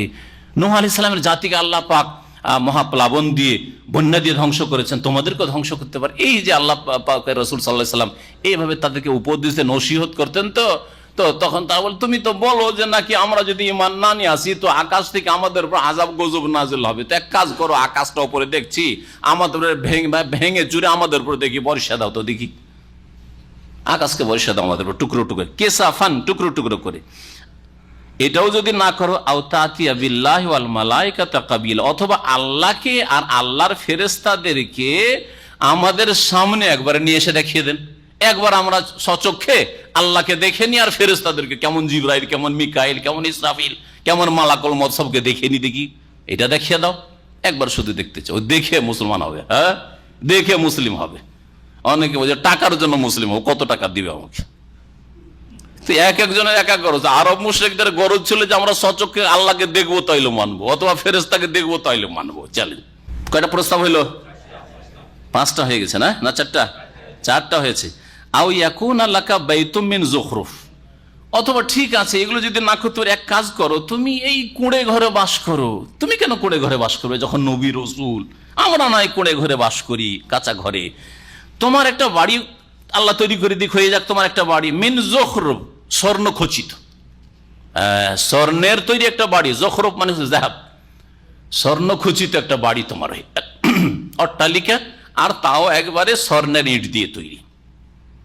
এটাও যদি না হয়, আও তার কাফিস সামা, অথবা আমাদের চোখের সামনে আপনি আকাশে চড়ে চলে যান। 6 নম্বর, আকাশে চড়ে যান, আমরা দেখবো। ওয়ালান নুমিনা লিরুকিয়াকা, আর আপনি হঠাৎ করে এসে বলবেন যে আমি আকাশ থেকে ফিরে এসেছি, এটা মানবো না। কিন্তু যেমন মেরাজ, যে রাসূলুল্লাহ গেলেন আর আসার পরে সকালবেলা বললেন যে আমি মেরাজ থেকে এসেছি, বিশ্বাস করেছিল? আরে আকাশ থেকে তো এসেছেন মোহাম্মদ রাসূলুল্লাহ, বিশ্বাস করেছে? বলছেন না না, ওই রকম মানবো না, ওই রকম মানবো না। চোখের সামনে দেখায় তো আপনি ওপরে যাচ্ছেন, হ্যাঁ, আর শুধু যাওয়া ওটাও মানবো না, ওটা আমাদের চোখে জাদু করতে পারেন আপনি, ওটাও বিশ্বাস করবো না। ওইটা দেখিয়ে দিল মানবে না। কি করতে হবে? ওপরে গিয়ে হাতে করে একটা কিতাব নিয়ে নামবেন আপনি। আউযু বিল্লাহ, আল্লাহ যাকে হেদায়েত করবে না তারা এরকমই করবে, তাই না? জি হ্যাঁ। কি বলছে এই কাফেরদের প্রস্তাবে? বলছে ওয়ালান নুমিনা লিরুকিয়াকা, আর আপনি বলবেন আমি আকাশে চড়ে গেছিলাম আর ওখান থেকে ফিরে এসেছি, এটা মানবো না, আমরা কখনো বিশ্বাস করবো না। লিরুকিয়াকা, আপনার আকাশে আরোহণ করা, আকাশে চড়া। হাত্তা তুনাজ্জিলা আলাইনা কিতাবান নাকরাউহু, যতক্ষণ পর্যন্ত একটা কিতাব নিয়ে না নামবেন যেটা আমরা নিজে হাতে নাতে পড়তে পারি। কিতাব নিয়ে আসবেন আর কিতাবটা আমরা পড়ে দেখবো, আর কিতাবে লিখা থাকবে যে হ্যাঁ মোহাম্মদ এসেছে, আল্লাহ বলবেন মোহাম্মদ আমার কাছে আকাশে এসছে, আসার পরে এখান থেকে ফিরে গেছে, এগুলো লিখা থাকতে হবে। কি শয়তানি, বদনসিব, হতভাগায় এই কাফেররা। এই প্রস্তাব, 6টি প্রস্তাব যখন পেশ করলো কাফের মুশরিক নেতারা, তখন আল্লাহ পাক জবাবে আয়াত নাজেল করলেন। তারা বললেন, কুল, হে নবী তুমি এদেরকে শুনিয়ে দাও, সুবহান রব্বি, আমার প্রতিপালক পাক পবিত্র, তার তাসবিহ আমি করি, তার পবিত্রতা ঘোষণা করছি, তিনি সমস্ত ত্রুটি থেকে পাক, আর বাকি এই কাজগুলি করা আমার ক্ষমতার কাজ না, আমি একজন মানুষ। আর এগুলি করে দেখাবো, ভেলকিবাজি দেখাবো অথবা অলৌকিক কিছু দেখাবো, তারপরে চোখে দেখে ঈমান নিয়ে আসবে, এটাও আমাকে বলা হয়নি। আমাকে বলা হয়েছে আল্লাহর বিধান মানব জাতি পর্যন্ত পৌঁছে দাও, তোমার জাতি থেকে শুরু করো, মক্কার লোক দিয়ে শুরু করো। হাল কুনতু ইল্লা বাশারা রাসূল, আমি তো একজন মানুষ, রসুল ছাড়া আর কিছু নই। হাল কুনতু মানে মা কুনতু, এখানে হাল মানে না, ইল্লার আগে যখন হাল আসে তখন ওর মানে কি হয়? নাইর অর্থ। হাল কুনতু, আমি কিছু নই, ইল্লা বাশারা রাসূল, একজন মানুষ রসুল ছাড়া। দেখেন কি বলা হচ্ছে আয়াতে, রাসূলের আগে কি বলা হচ্ছে? বাশারান রাসূলা, মানুষ রসুল। কে বলছেন? আল্লাহ বলছেন। আর আমাদের দেশের কবর পূজারীর কি বলছে? নূরের রসুল। নূরের রসুল, মানুষ রসুল না, নূরের তৈরি রসুল। মানুষ রসুল যদি হয়, কোরআনে আল্লাহ পাক বলছেন, তাহলে মানুষ কি থেকে পয়দা? মাটি থেকে পয়দা। আর এই বেদাতিরা কি বলছে? নূরের পয়দা। কোরআনের দিন ধর্ম নেবেন দিয়ে মুসলিম হবেন, নাকি মানুষের তৈরি করা এই ধর্ম নেবেন মুসলিম হবেন? হ্যাঁ, সরকার যদি মানব রচিত বিধান দিয়ে ফয়সালা করে তো মিছিলে নেমে যাচ্ছেন, আর এই বিদাতীদের বিরুদ্ধে কি মিছিল করবেন? বললেন দেখি, তখন কেন মিছিল নেই? ওইটাই কেন ধর্ম হয়ে গেল, স্বীকৃত ধর্ম? যে নবী নূরের পয়দা, নবীর ছায়া ছিল না, আর কি বলে আরো, হ্যাঁ, নবী হায়াতুন নবী, নবী মারা যান নাই, চোখের আড়াল হয়ে গেছেন। কোত্থেকে বললে? কোরআনের কথাই গুলো, কোরআনের কথাই গুলো, এগুলো ইসলাম? তোমরা মানুষ রচিত বিধান দিয়ে তোমরা ধর্ম কর্ম করছো, তোমাদেরটা মানব রচিত বলে আখ্যায়িত হয় না। আর জালেম শাসকরা যদি মানব রচিত বিধান দিয়ে ফয়সালা করে, তখন তোমরা খুব সোচ্চার। কি করে আল্লাহ তোমাদেরকে ভালো শাসক দেবেন যদি তোমরা নিজেরাই ধর্ম করছো বাতিল, তোমাদের তৈরি করা ধর্ম, ধর্মটাও করছেন নিজের তৈরি করা। তাহলে শাসন ক্ষমতায় আল্লাহ পাক কি করে আল্লাহর আসমানি বিধান বাস্তবায়নের তৌফিক দেবেন? কি করে তৌফিক দেবেন? বুঝছেন কথা আমার? হ্যাঁ, নিজেরা যেখানে ইখতিয়ার রয়েছে যে আমরা এই মানুষের তৈরি করা ধর্ম না মেনে কোরআনে নাযিলকৃত ধর্ম মানবো, আল্লাহ পাক যে কোরআনে নাযিল করেছে, রসুল যে ধর্মের ওপর দিনের ওপর ছেড়ে গেছে সেই দিনটা মানবো, এটা মানার তৌফিক হলো না। নবী সম্পর্কে আজব কথা যা কোরআনেও নেই, রসুলের হাদিসেও নেই। কোরআন তো বলছে যে হাল কুনতু ইল্লা বাশারা রাসূলা, আমি তো একজন মানুষ রসুল ছাড়া আর কিছুই না, অন্য কিছুই না আমি। আল্লাহ পাক তারপরে বলছেন যে যুগে যুগে কিন্তু এই মানুষ রসুলকে মানবো না, এই কথাই শয়তান শিখিয়েছে মানুষকে, তাই না? মানুষ রসুলকে মানবো না। আরব মুশরিকরাও বলতো যে মানুষকে কি করে রসুল মানবো, ফেরেশতা রসুল হয়ে আসতো। আগে আসছে ওই আয়াতগুলি, ফেরেশতা কেন এলো না? আর আজকালকার বিদাতিরাও বলছে যে মানুষ রসুল মানবো না, নূরের রসুল মানবো। কি মানবো? নূরের রসুল মানবো, মানুষ রসুল মানি না। তাহলে আসল রসুল মানে না তো আসলে, কারণ রসুল তো এসছেন মানুষ, আর মানুষ রসুল মানতে রাজি না, নূর হবে তাহলে মানবে। আল্লাহ বলছে ওমানা আন্নাস আইয়ুমিন ইজা আহমুল হুদা, মানব জাতিকে অমামানা আন্নাস বাধা দেয়নি ইমান আনতে আইয়ুমিনু। কিন্তু কি বাধা দিয়েছে? ইজা আহমুল হুদা, যখন তাদের কাছে হেদায়েত এসেছিল আল্লাহর পক্ষ থেকে, দিক নির্দেশনা, ইল্লা আন কালু, এই কথাই বাধা সৃষ্টি করেছিল। কি তারা কি বলেছিল? আবাসাল্লাহ বাশারা রাসূল, আল্লাহ কি মানুষ রসুল পাঠিয়েছেন? আল্লাহ আবার মানুষকে রসুল পাঠিয়েছেন, এটা কি করে আমরা মানতে পারি? কাফের মুশরিকরা মানুষ রসুল মানতে রাজি হয়নি। আল্লাহ বলছেন এইটাই সবচেয়ে বড় বাধা ছিল তাদের। আর আজকে বিদাতি আকীদা মুসলিম সমাজে যে রসুল মানুষ নন, রসুল নূর, রসুল মাটির নন, রসুল হচ্ছে নূরের পয়দা। কোরআন বলে না, কোরআন ওর বিপরীতটা বলছে। হয় কোরআন বিশ্বাস করে মুসলিম হয়ে যান, আর না হলে কোরআনকে অস্বীকার করে যেখানে যাবেন বুঝতেই পারছেন। আল্লাহ পাক তারপরে বলছেন কুল্লাউ কানা ফিল আরদি মালায়েকাতু ইয়ামশুনা মুতমাইন্নি লানাজ্জালনা আলাইহিম মিনাস সামাই মালাকান রাসূলা। এরা যেহেতু চেয়েছিল যে মানুষ কি করে রসুল হয়, রসুল হইতো দূত, রসুল ফেরেশতা হইতো। আল্লাহ বলছে দেখো, ফেরেশতা যদি রসুল করে পাঠাইতাম তাহলে অসম্ভব হয়ে যেত। দুটোর একটা অবস্থা হইতো।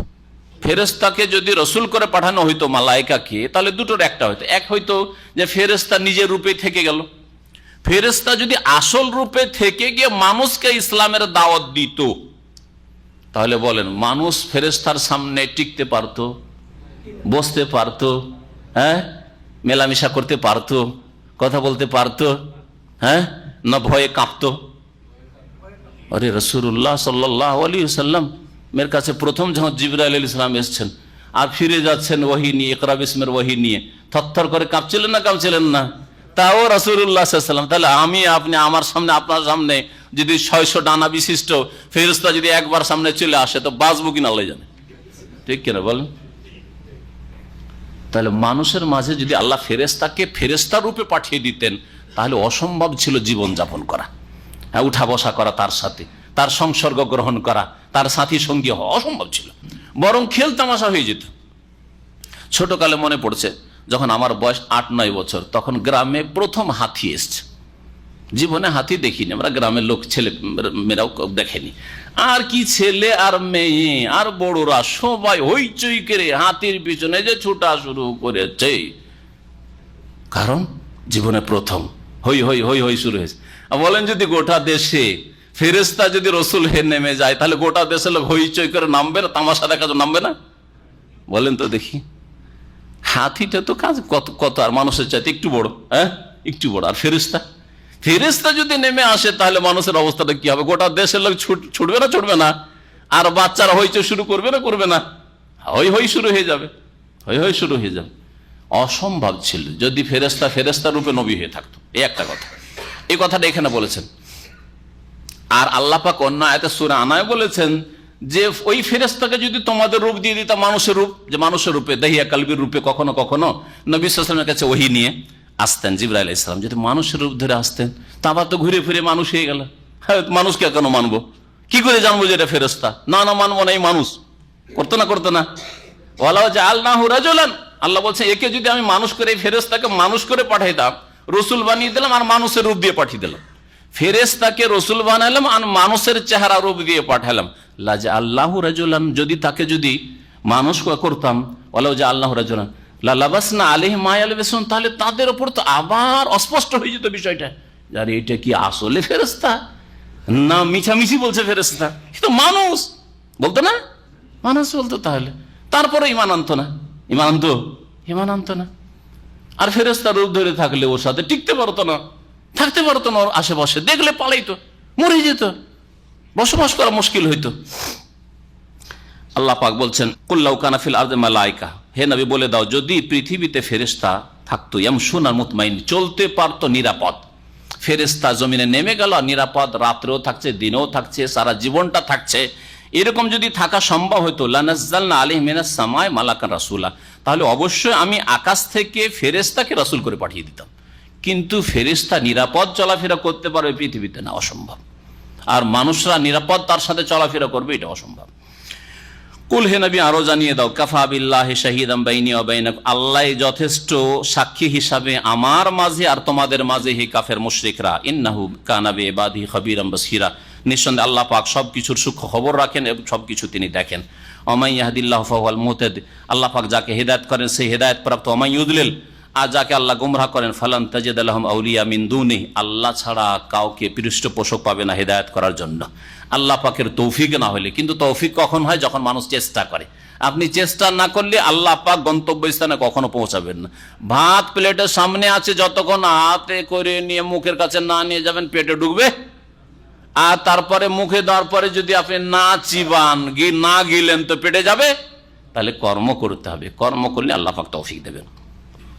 ওয়ানাহশুরুহুম ইয়াওমাল কিয়ামাতি আলা ওয়াজহিম, আল্লাহ পাক বলেছেন তাদেরকে আমি একত্রিত করব কিয়ামতের দিন তাদের মুখের ভরে, কাফের মুশরিকদেরকে, অমিয়ান অন্ধ করে, বুকমান বোবা করে, অসম্মান আর বধির করে, বহিরা শুনবে না আর বোবা, হ্যাঁ কথা বলতে পারবেন না, অমিয়ান আর অন্ধ কিছু দেখবে না, আর মাথার ভরে মুখের ভরে কিয়ামতের মাঠে বিচার দিবসে চলবে কাফের মুশরিক বিধর্মী।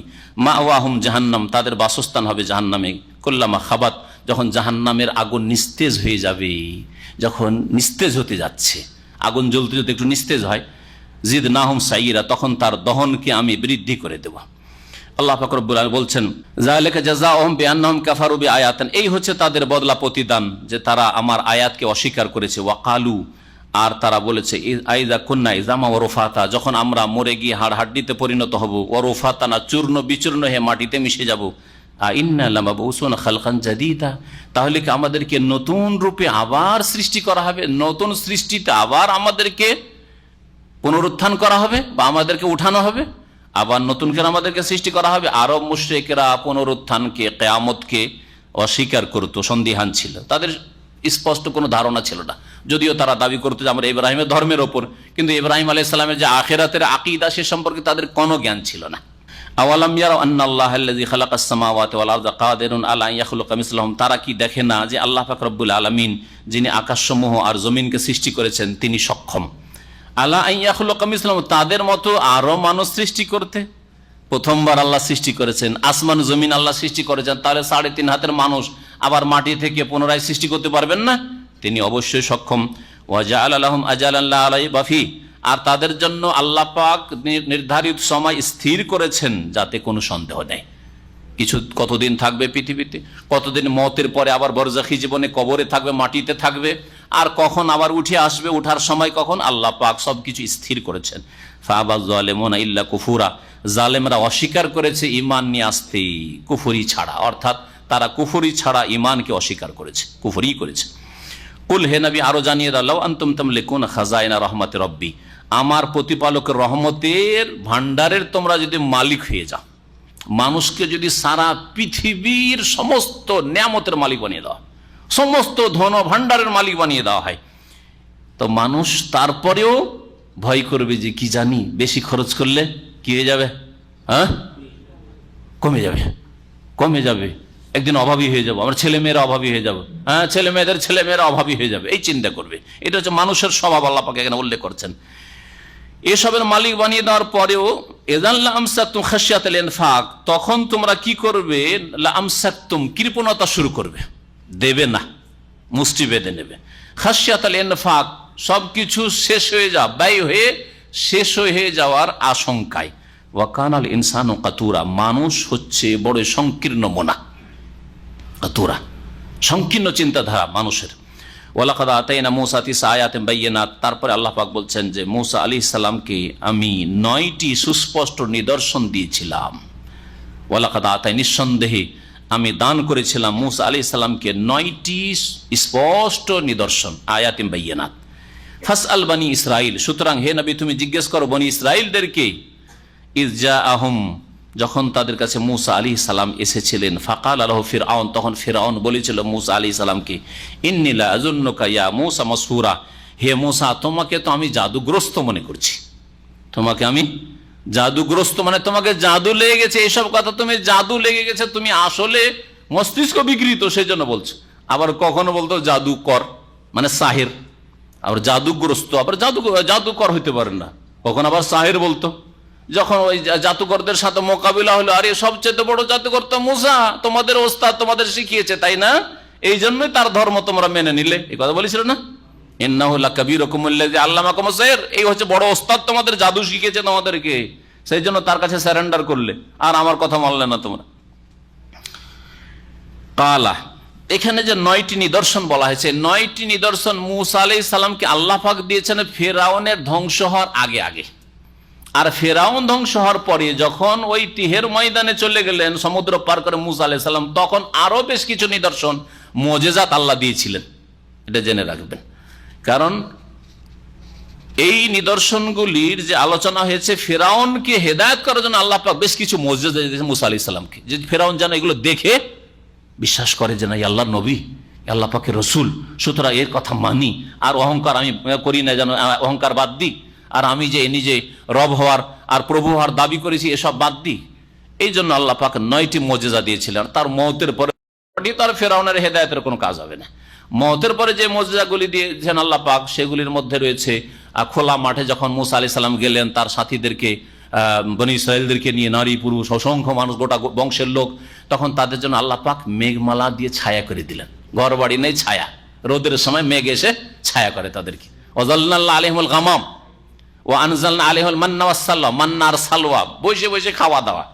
সকালবেলা দেখে যে আকাশ থেকে এক রকমের হালুয়ার মতো পড়ে আছে খাবার, আর কি আছে, এক পাখি, সালওয়া পাখি, ওই পাখির গোশত খায়, আর বেশি বেশি করে জমা করা শুরু করলো, আর পচে সরে যেতে লাগলো, তখন আল্লাহ ওই নিয়ামত ছিনিয়ে নিলেন। এইরকম আল্লাহ পাকের উপরে তাদের 12টা গোত্রকে 12টা পানির জন্য আল্লাহ ঝর্ণার ব্যবস্থা করে দিলেন, যে কেউ কারো কাছে পানি খেতে যাবে না, সবার জন্য, এক একটা গোত্রের জন্য 12টা গোত্র ছিল বনী ইসরাইলদের, এক এক গোত্রের এক একটা ঝর্ণা থাকবে, ওখান থেকে তোমরা পানি খাও। এইরকম বহু মুজিজা আল্লাহ পাক দিয়েছেন মূসা আলাইহিস সালামকে। মূসা আলাইহিস সালামকে যে মুজিজাগুলি আল্লাহ পাক রব্বুল আলামিন দিয়েছিলেন, ফিরআউনের কাছে দাওয়াত দিতে গিয়ে যে সময়টা কেটেছিল ওই সময়গুলিতে, তার মধ্যে প্রসিদ্ধ হচ্ছে লাঠির মুজিজা। লাঠি ফেলে দিলে সাফ হয়ে যায়, আর হাত বগলে দিলে, বের করলে সাদা দেখা যায়, শুভ্র, কোনো ব্যাধি নেই, চমকে চাঁদির মতো, রূপার মতো। আর অশ্বিনী দুর্ভিক্ষ, মিশরে দুর্ভিক্ষ পড়ল, আর ছিল তুফান, ওকুন ছিল, আর কি ছিল, পঙ্গপাল, জারাদ, পঙ্গপাল ছিল, পঙ্গপাল সবকিছু খেয়ে ফেলেছিল। ব্যাং খাবার দাবার তৈরি করে রাখতো, পুরো রান্নার তরকারি সব ব্যাং হয়ে গেছে, গোস্ত যা কিছু রান্না করা আছে সব ব্যাং হয়ে গেছে। হ্যাঁ, আর একদম রক্ত রাখা রেখেছে, রক্ত হয়ে যেত। এইগুলি আল্লাহ পাক দিয়েছিলেন, এই 8টি। আর 9 নম্বরে কি ছিল, কেউ কেউ বলেছে যে সমুদ্র, সমুদ্রের রাস্তা, এটা চোখে দেখেছে। সমুদ্রে আবার কি করে রাস্তা হইতে পারে? কিন্তু ফেরাউন তারপরে হেদায়েত হল না, মুসা পার হয়ে চলে গেল, ও মনে করছে আমিও পার হয়ে চলে যাবো। কেউ কি এটা বলেছে, কেউ কেউ বলেছে যে এছাড়াও আরো বেশ কিছু দেওয়া হয়েছিল। এই আপনার সমুদ্রের কথা না উল্লেখ করে তারা উল্লেখ করেছে যে, কেউ উল্লেখ করেছে যে ফলের ফলন কম, দুর্ভিক্ষর সাথে সাথে ফল হয় কিন্তু গাছে ফুল হয়, ফলন হয় না, এসব হয়তো এসব দিয়ে আল্লাহ পাক রব্বুল তাদেরকে পরীক্ষা করেছেন, এসব আযাব দিয়েছেন। এগুলি ছিল নিদর্শন, কিন্তু তাতেও তারা হেদায়েত হয়নি। কেউ কেউ বলেছেন যে পাথর, অর্থাৎ রান্না করে রাখতো, মাঝে মাঝে খাবার পাথর হয়ে গেছে, সব পাথর হয়ে গেছে, এই সবগুলি উল্লেখ করা হয়েছে। সূরা আরাফ আয়াত নম্বর 133-এ আল্লাহ পাক রব্বুল আলামিন উল্লেখ করেছেন মুসা আলাইহিস সালামের এই 9টি মুজিজার 5টি সেখানে উল্লেখ করা হয়েছে। আর বাকিগুলি, বাকি দুটো হচ্ছে লাঠি আর হাতের যে হাত চমকা, 7টি হয়ে গেল। আর দুটো এই বিভিন্ন এই মুজিজাগুলি যেগুলি অন্য অন্য আয়াতে বা আয়াতে উল্লেখ করা হয়েছে। আল্লাহ পাক রব্বুল আলামিন ইরশাদ করছেন যে ফিরআউন মুসা আলাইহিস সালামকে জাদুগ্রস্ত বলল। তখন মুসা আলাইহিস সালাম বললেন, লাকাদ আলিমতা মা আনজালা হাওলা ইল্লা রাব্বুস সামাওয়াতি ওয়াল আরদি বাসাইর।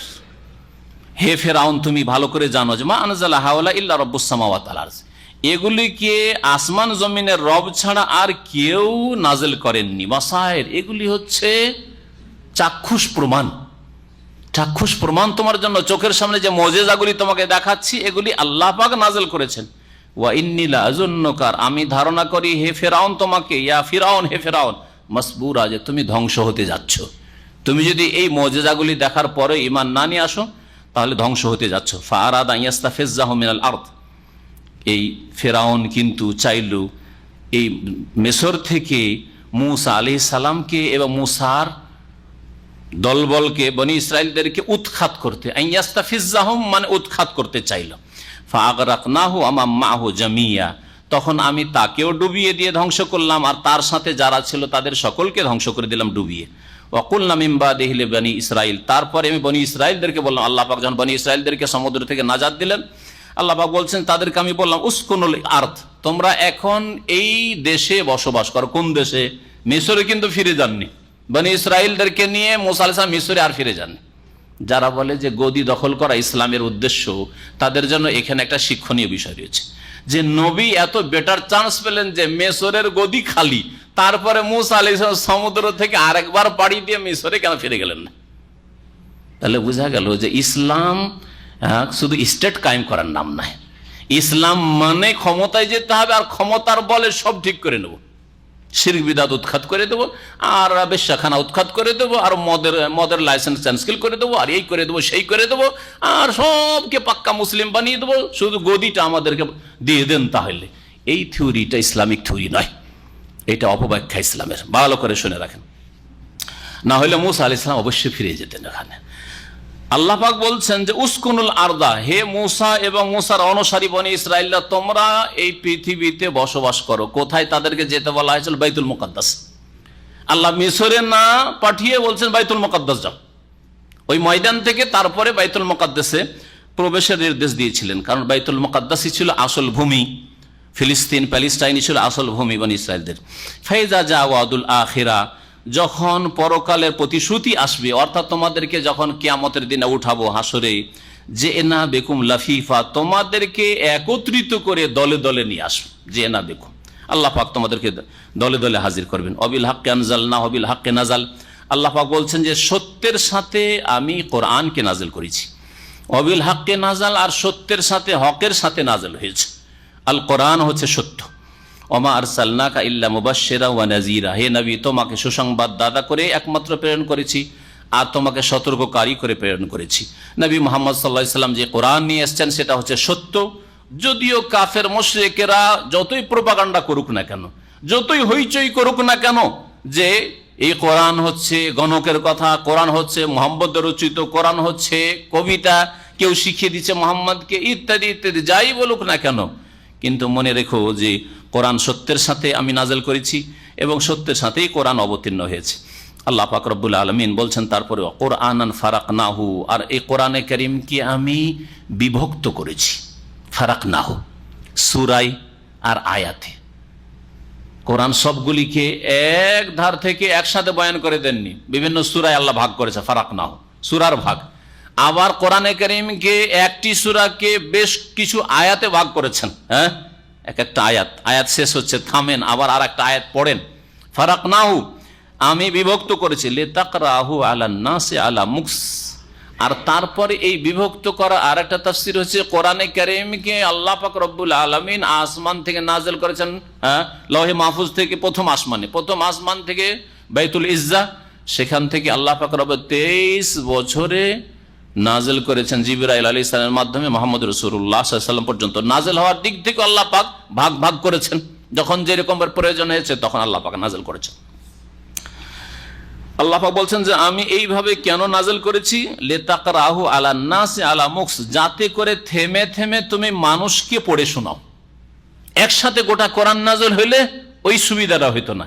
যখন যখন প্রয়োজন, যখন যখন যেই রকম অবস্থা থাকে, সিচুয়েশন থাকে, তখন সেই রকমই আল্লাহ পাক আয়াতগুলি নাযিল করে। ওয়ানাজ্জালনাহু তানজিলা, আর আমি ধীরে ধীরে নাযিল করেছি। নাজ্জালা মানে ধীরে ধীরে, 23 বছর আমি নাযিল করেছি। কুল আমিনু বিহি আও লা তুমিনু, হে নবী এদেরকে বলে দাও, আরব মুশরিকদেরকে, তোমরা বিশ্বাস করো আর নাই করো, তোমরা ঈমান আনো আর ঈমান না আনো, তোমাদের ইচ্ছে। ইন্নাল্লাযীনা উতুল ইলমা মিন ক্বাবলিহি, তবে এর পূর্বে যাদেরকে কিতাব সম্পর্কে জ্ঞান দেওয়া হয়েছে, অর্থাৎ আহলি কিতাব যাদের কাছে তাওরাতের জ্ঞান ছিল, যাদের কাছে ইনজিলের জ্ঞান ছিল, এদের যারা জ্ঞানী মানুষ, ইযা ইউতলা আলাইহিম, তাদের সামনে যখন কোরআনের আয়াত তেলাওয়াত করা হয়, পাঠ করে শোনানো হয়, ইয়াখিরুনা লিল আযকানি সুজ্জাদা, তারা অধোমুখী হয়ে সিজদায় লুটিয়ে পড়ে। ইয়াখিরুনা, খাররা ইয়াখিরু মানে পড়ে যাওয়া, পড়ে যাওয়া, মুখের ভরে পড়ে যাওয়া। আর আযকান জিকিন বলা হয় এটাকে, জিকিন বলা হয় কোনটাকে, এটা কি বলেন, এটাকে তুতনি, কি বলেন? হ্যাঁ, তো এই জিকিন বলে। আরবরা যারা এই জিকিন পার্টি, মানে গোটা মুখে দাড়ি না রেখে কাটতে কাটতে কাটতে কাটতে এইখানে রাখে, ওরা ওইটাকে আর লাহিয়া বলছেন, এটা কি বলে, জিকিন। যদি কারো এইখানে থাকে দাড়ি, এইখানে আছে, বলে আবু জিকিন।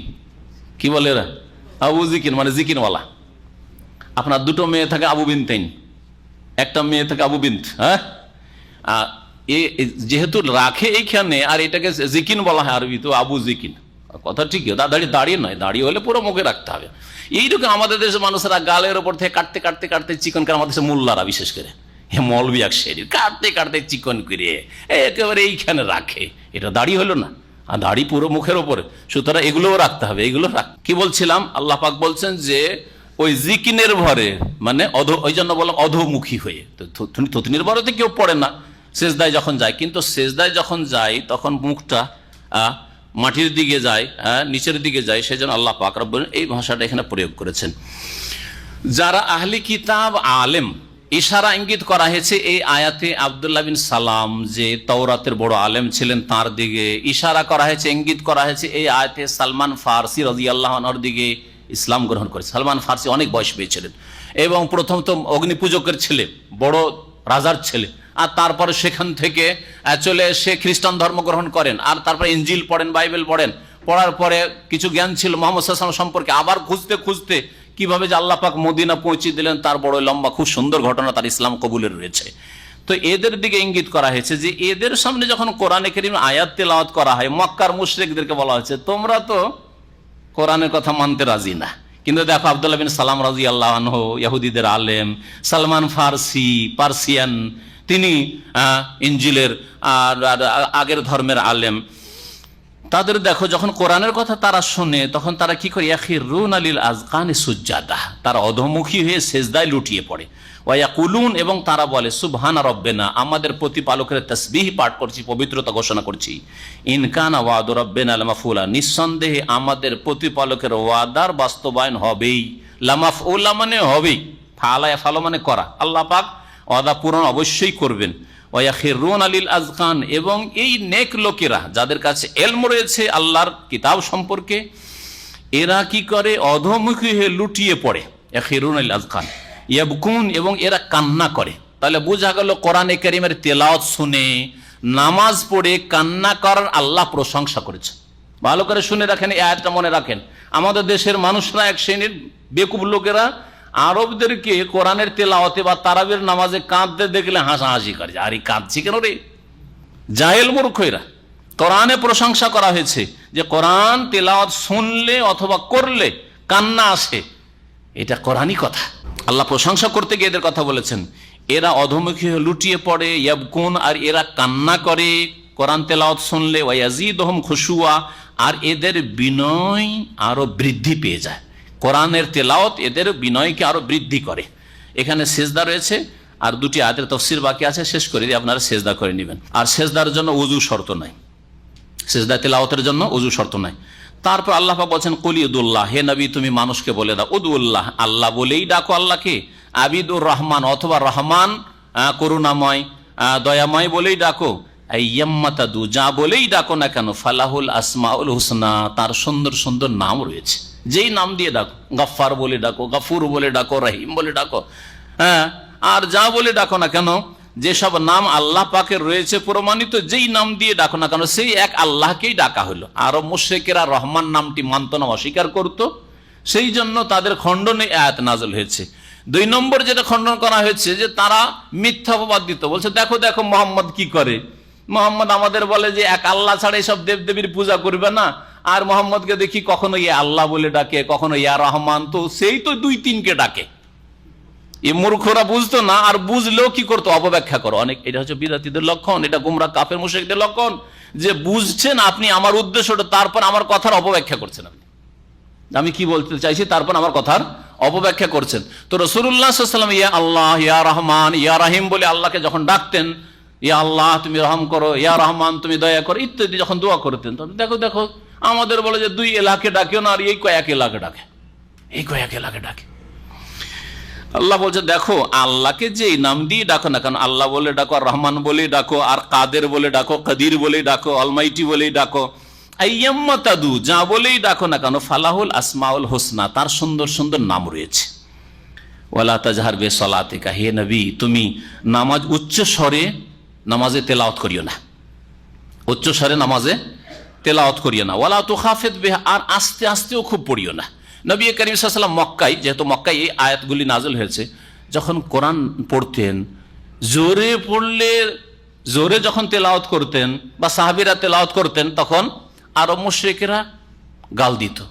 মুহাম্মদ সাল্লাল্লাহু আলাইহি ওয়াসাল্লামকে তো গাল দিতই, জিবরাইলকে গাল দিত, আল্লাহকেও গাল দিত, জাহেল মূর্খ আল্লাহকেও গাল দিত। আর আস্তে যদি পড়া হয়তো নিজের অন্তরের উপর ওর একটা প্রভাব, যে ভালো প্রভাব পড়া উচিত, তার প্রতিক্রিয়া হবে, সেটা হবে না। মনে মনে যদি পড়েন একেবারে, সে না, আল্লাহ বলে যে মাঝামাঝি পড়ো, এমন পড়ো নিজেকে শুনিয়ে পড়ো, নিজের পাশে যদি 1-2জন থাকে তারা শুনতে পাক, এইভাবে পড়ো। আর জোরে যদি একটু উচ্চ স্বরে বেশি পড়ো, তাহলে কাফের মুশরিকরা শুনবে, আল্লাহকে গাল দেবে, রসুলকে গাল দেবে, জিবরাইলকে গাল দেবে। আল্লাহ পাক তাই নির্দেশ দিচ্ছেন, ওয়ালা তাজহার বিসলাতিকা, তোমার নামাজ উচ্চ স্বরে পড়িও, মানে নামাজের তেলাওয়াত, কোরআনের তেলাওয়াত। এখানে সলাত বলা হয়েছে তেলাওয়াতকে, তাহলে বোঝা গেল কোরআন কারীমকে কি বলা হয়েছে? সলাত। বোঝা গেল যে কোরআন কারীমের তেলাওয়াত ছাড়া সলাত হয় না, নামাজ হয় না। আর সর্বনিম্ন হচ্ছে সূরা ফাতিহা, সূরা ফাতিহার তেলাওয়াত ছাড়া নামাজ হয় না। এই আয়াত দলিল যে সলাত বলে কেরাত বলা হয়েছে, আর সর্বনিম্ন কেরাত হচ্ছে সূরা ফাতিহা। সূরা ফাতিহা না পড়লে নামাজ হয় না। যেমন নবী করিম সাল্লাল্লাহু আলাইহি ওয়াসাল্লামের হাদিস এই আয়াতের ব্যাখ্যা করে, লা সালাতা লিমান লাম ইয়াকরা বিফাতিহাতিল কিতাব, যে সূরা ফাতিহা পড়ে না তার সালাত হয় না। ওয়ালা তুখাফিদ বিহা, আর নামাজে তেলাওয়াত খুব আস্তেও করে দিও না, মনে মনে করে দিও না, গোপনও রাখিও না। ওয়াবতাগি বাইনা যালিকা সাবিল, এর মাঝামাঝি তুমি পথ অবলম্বন করো। নবীকে আল্লাহ পাক নির্দেশ দিলেন মধ্যম পন্থায় তেলাওয়াত কর, নিজেকে শুনিয়ে, আশেপাশে 1-2জন আছে তারা শুনতে পাচ্ছে, দূরের লোক যেন না শোনে, কাফের মুশরিকরা না শুনতে পায়। ওয়াকুলিল হামদুলিল্লাহ, এবং আল্লাহ পাকের শুকরিয়া জ্ঞাপন করো, প্রশংসা করো। আলহামদুলিল্লাহ, সমস্ত প্রশংসা আল্লাহ পাকের। আল্লাযী লাম ইয়াত্তাখিয ওয়ালাদা, যার কোনো সন্তান তিনি গ্রহণ করেননি, যার কোনো সন্তান নেই। লাম ইয়াত্তাখিয ওয়ালাদান, তিনি কোনো সন্তান সন্ততি গ্রহণ করেননি, ছেলে মেয়ে গ্রহণ করেন নাই, তার কোনো ছেলেও নেই মেয়েও নেই। আরব মুশরিকদের খণ্ডন করা হয়েছে, ফেরেশতাদেরকে আল্লাহর মেয়ে বলতো, তারা আল্লাহর কন্যা বলতো।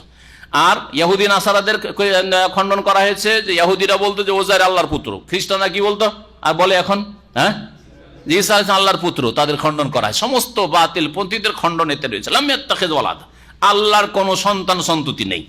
ওয়ালাম ইয়াকুল লাহু শারীকুন ফিল মুলক, আল্লাহ পাকের রাজত্বে ক্ষমতায় কোন শরীক অংশীদার নেই। আল্লাহ পাকের কাজ, আল্লাহ পাকের রাজত্ব হচ্ছে আল্লাহ পাক ছেলে মেয়ে দেন, আল্লাহ রোগের আরোগ্য করেন, আল্লাহ বালা মুসিবত দূর করেন, আল্লাহ দান করেন। আল্লাহ পাকের ক্ষমতা, আল্লাহর কাজে কোনো শরীক নাই। এতে সমস্ত মুশরিকদের খণ্ডন করা হয়েছে, সমস্ত মুশরিকদের খণ্ডন করা হয়েছে। যারা ছেলে মেয়ের প্রয়োজন হলে দরগাহে চলে যায়, কেউ দুর্গাতে যায়, কেউ দরগার কাছে যায়, হ্যাঁ, কেউ বাবাকে ডাকে, কেউ মাকে ডাকে। শুনেছেন না শোনেন নাই? মুশরিকেরা দুই রকম, কেউ মাকে ডাকে, কেউ বাপকে ডাকে। হিন্দুরা সব মাকে ডাকে, মা কালী, মা দুর্গা, মা লক্ষ্মী, মা সরস্বতী, তাই না? সব মাকে ডাকে। গোমাতা, গাভীর পূজা করে গোমাতা, হ্যাঁ, তাদের গোমাতা নাকি মুসলমানরা জবাই করে দিচ্ছে, ওদের মাকে জবাই করে দিচ্ছে। আমরা না হয় জবাই করলাম, আর চামড়াটার জুতা কি বানাচ্ছে? আরে তোমরাই তো জুতা বানাচ্ছে, চামড়া তো তোমাদের মধ্যে, চামড়া তো মুসলমানদের মধ্যে খুঁজে পাওয়া যায় না, তাই না? হ্যাঁ, তো তোমরা কেমন এই কাজ করছো যে মায়ের চামড়া দিয়ে জুতা পরছো আর জুতা বানাচ্ছ, আবার আর জুতা বানিয়ে আমাদেরকেও দিচ্ছ, তোমরাও পরছো? এটা কেন করছো? এরা মায়ের পূজা করে। আর মুসলিমদের মধ্যে কবর পূজারী মুশরিকরা এরা কি করে?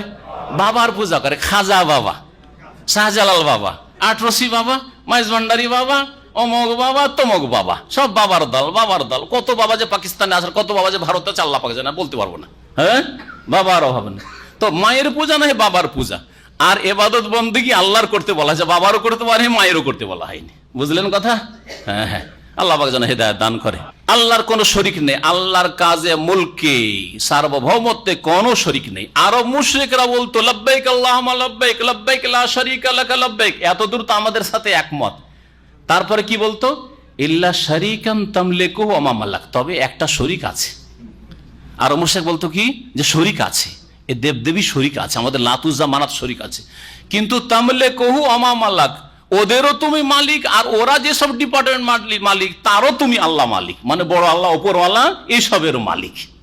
এটাই তো কবর মাজার পূজারীরা বলছে, হ্যাঁ, যে খাজা বাবা আর আমরা আব্দুল কাদের জিলানী, এদের মালিক আল্লাহ, আর এরাকে যে মালিকান আল্লাহ দিয়েছেন ভাগ বন্টন করে দিয়ে দিয়েছেন, সবকিছুর মালিক আল্লাহ, কিন্তু এদেরকে ভাগ বন্টন করে দিয়ে দিয়েছেন দেওয়ার।